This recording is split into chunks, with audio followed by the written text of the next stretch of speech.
प्रिय विद्यार्थ्यांनो, आपल्या सर्वांचा पुन्हा एकदा आपल्याच YouTube चॅनल एसएस सायन्स अकॅडमीमध्ये स्वागत आहे। आज आपण महाराष्ट्र राज्य शैक्षणिक संशोधन व प्रशिक्षण परिषद पुणे पूर्वतयारी सेतू अभ्यास क्रमांक चाचणी 3 10वी वर्गाची विज्ञान आणि तंत्रज्ञान भाग 2 जी 30 गुणांसाठी आहे जी कृतीपत्रिका 1 ते 14 म्हणजे सगळ्याच कृतीपत्रिकेवरती आधारित आहे आणि ज्याला वेळ 1 तास आहे हे आपण पाहणार आहोत। ही चाचणी थोडी मोठी असल्यामुळे या चाचणीचा व्हिडिओ 2 भागामध्ये असेल। प्रश्न पहिला आणि दुसरा या व्हिडिओमध्ये, तिसरा आणि चौथा पुढच्या व्हिडिओमध्ये आम्ही अपलोड करू। मी हे तर पाहत आहे की तुम्ही सगळेजण व्हिडिओज पाहत आहात, याचा उपयोगही करत आहात, तर आम्हाला असंच प्रोत्साहन देत राहण्यासाठी चॅनललाही सबस्क्राइब करत चला। विद्यार्थी फक्त पाहत आहेत, शेअर करत नाहीयेत, सबस्क्राइब करत नाहीयेत। जर तुम्ही शेअर केलात, सबस्क्राइब केलात तर आम्हाला आणखी जास्त प्रोत्साहन भेटेल आणि आणखी जास्त माहितीपूर्ण व्हिडिओ आम्ही तुमच्या समोर घेऊन येऊ वेगवेगळ्या विषयांवरती।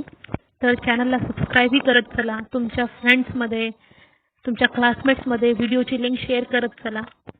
तर चला आपण सुरू करूया आजची टेस्ट। आपला पहिला प्रश्न विचारला इथे, दिलेल्या पर्यायापैकी योग्य पर्यायांचा क्रमांक लिहा।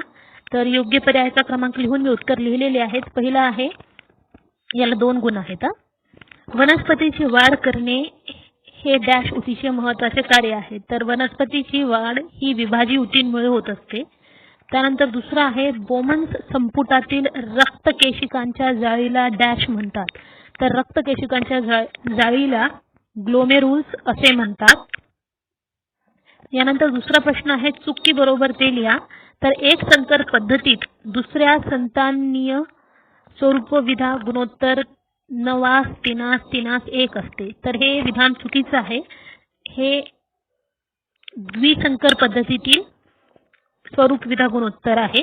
त्यानंतर प्रश्न क्रमांक 1 ब, इथे आपल्याला काही 3 प्रश्न दिली ती सोडवायची आहेत 3 गुणांसाठी। त्यामध्ये पहिला प्रश्न विचारलाय, गटात न बसणारा शब्द ओळखा। तर रंग, गाळ, राख, मेलेला उंदीर। तर हे जे आहे ते रंग, बाकी सगळे जे आहेत म्हणजे गाळ, राख, मेलेला उंदीर हे नैसर्गिक आहेत। सहसंबंध ओळखायचा आहे दुसऱ्या प्रश्नामध्ये। स्त्रियांमध्ये टर्नर सिंड्रोम, तर पुरुषांमध्ये काय होत असेल, क्लाइनफेल्टर सिंड्रोम। त्यानंतर तिसरा प्रश्न विचारलाय, स्नायू व अस्थि यांना जोडणाऱ्या ऊतीचे नाव काय? ऊतीचे नाव काय? तर स्नायू व अस्थि यांना जोडणाऱ्या ऊतीचे नाव स्नायुरज्जू। काय? स्नायुरज्जू असे आहे। यानंतर आपण पाहूया दुसरा प्रश्न। दुसरा प्रश्न सुद्धा 2 मिनिटांमध्ये आहे। पहिला अ, खालील प्रश्न सोडवा। कोणतेही 2 प्रश्न सोडवायचे आहेत आपल्याला। 4 दिलेली आहेत, त्यापैकी 2 सोडवायची, यासाठी 4 गुण आहे। म्हणजे प्रत्येक प्रश्न हा 2 गुणांसाठी आहे। सगळ्यात पहिलं विचारलंय, शास्त्रीय कारण लिहा। तर शास्त्रीय कारण आपल्याला कशाचं लिहायचं आहे, तर वृक्कांची, वृक्क म्हणजे किडनी, वृक्कांची कार्यक्षमता कमी झाल्यावर रक्त विश्लेषण म्हणजे डायलायसिस करतात। तर का करतात ते पहा, दुखापत, संसर्ग किंवा कमी प्रमाणात रक्त पुरवठा झाल्यास वृक्कांची कार्यक्षमता, किडनीची कार्यक्षमता कमी होते। यामुळे विषारी द्रव्यांचा शरीरात जादा संचय होतो व त्यामुळे मृत्यू सुद्धा होते। म्हणून असे विषारी पदार्थ, कसले विषारी पदार्थ? नायट्रोजन युक्त। रक्तातून नायट्रोजन युक्त पदार्थ कृत्रिम उपकरणाचा वापर करून बाहेर काढणे म्हणजे रक्त विश्लेषण होय, डायलायसिस।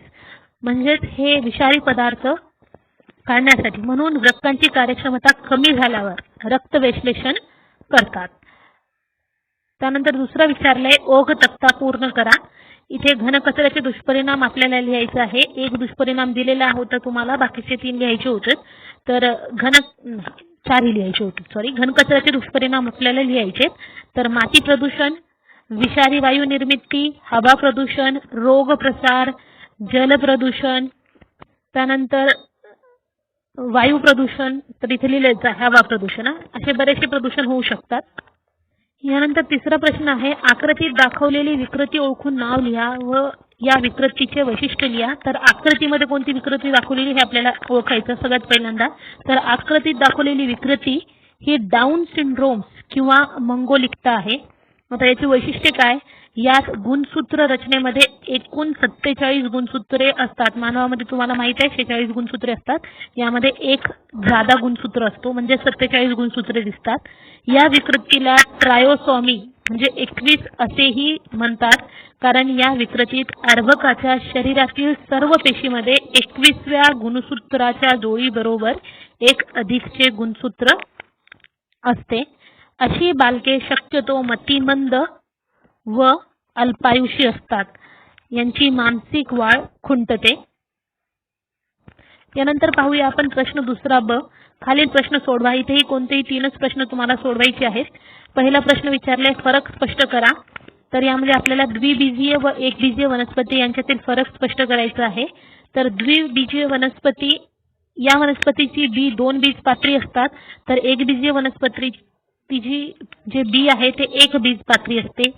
या वनस्पतींचे खोड मजबूत व कठीण असते, तर या वनस्पतींचे खोड पोकळ असते. याचं उदाहरण आहे वटवृक्ष, यांचं बांबू, केळी हे उदाहरण आहेत.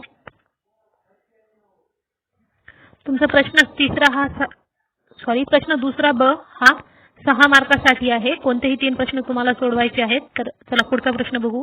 आता आपल्याला लिहायची आहेत व्याख्या. प्रतिजैविके आणि डीएनए फिंगरप्रिंटिंग. प्रतिजैविकेची व्याख्या काय, तर सूक्ष्मजीवांचा नाश व त्यांच्या वाढीस प्रतिकार करणारी जीवाणू व कवकांपासून मिळवलेली कार्बनी संयुगे म्हणजेच प्रतिजैविके होय. त्याचं उदाहरण आहे पेनिसिलिन, जेंटामायसिन, अँथ्रामायसिन इत्यादी. डीएनए फिंगरप्रिंटिंग प्रत्येक व्यक्तीत असलेला डीएनएच्या आराखड्याचा क्रम शोधला जातो. वंश ओळखण्यासाठी किंवा गुन्हेगाराला ओळखण्यासाठी याचा उपयोग डीएनए फिंगरप्रिंटिंगचा उपयोग होतो. यानंतर चौथा प्रश्न आहे चौकटीचे योग्य शब्द लिहा. इथे तुम्हाला मेंदूची आकृती दाखवलेली आहे. तर आपल्याला मेंदूच्या डाव्या बाजूची कार्य आणि मेंदूच्या उजव्या बाजूची कार्य लिहायची आहे. तर मेंदूच्या डाव्या बाजूने विश्लेषणात्मक विचार करतो मेंदू, तार्किक विचार करतो, भाषा आणि शास्त्र व गणित हे डाव्या बाजूचे कार्य आहेत. तर उजव्या बाजूचे कार्य सर्वांगीण विचार, प्रतिभात्मक विचार, नवनिर्मिती, कला व संगीत हे उजव्या बाजूची कार्य आहेत. इथे आपण थांबूया. या व्हिडिओचा प्रश्न तिसरा हा दुसऱ्या भागामध्ये आपण पाहणार आहोत. तर आमच्या व्हिडिओला जास्तीत जास्त शेअर करा, लाईक करा. तुम्हाला काही अडचणी असतील तर कमेंट करा. आणि हो, न करता चॅनलला सबस्क्राईब करा, जेणेकरून आम्ही जास्तीत जास्त आणखी व्हिडिओ तुमच्यासाठी तयार करू. तर भेटूया आपण याच व्हिडिओच्या सेकंड पार्टमध्ये. तोपर्यंत सुरक्षित राहा.